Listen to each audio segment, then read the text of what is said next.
I had a reputation in my late 20s as someone who got things done. If you needed something handled, you came to me.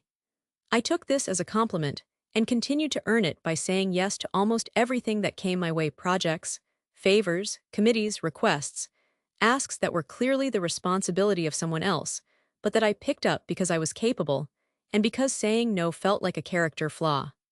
My days were full. They were overfull.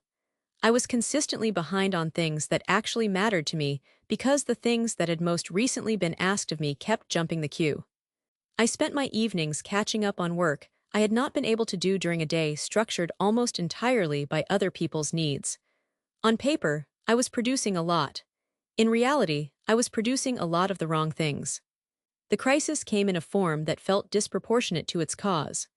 A friend asked me to help review her resume, a 2-hour ask on a Saturday, and I felt a flash of resentment so sharp that it frightened me. Not at her, who was asking something entirely reasonable, but at the state I had reached where even a modest weekend ask felt like one weight too many on a scale that was already bending. I said yes anyway, which was exactly the problem. The conversation I had with myself after that Saturday was overdue. I had been operating as if saying yes was costless, as if agreeing to something just meant adding it to the pile without removing anything else.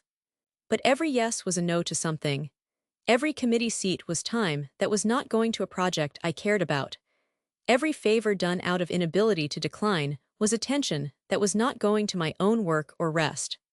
I started practicing no, which is an uncomfortable skill when you have not used it, and have built an identity around being someone who does not say it.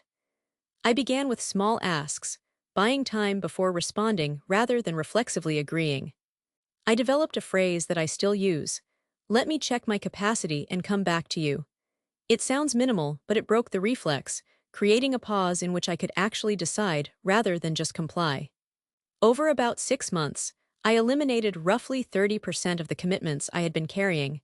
The productivity increase was immediate and not subtle.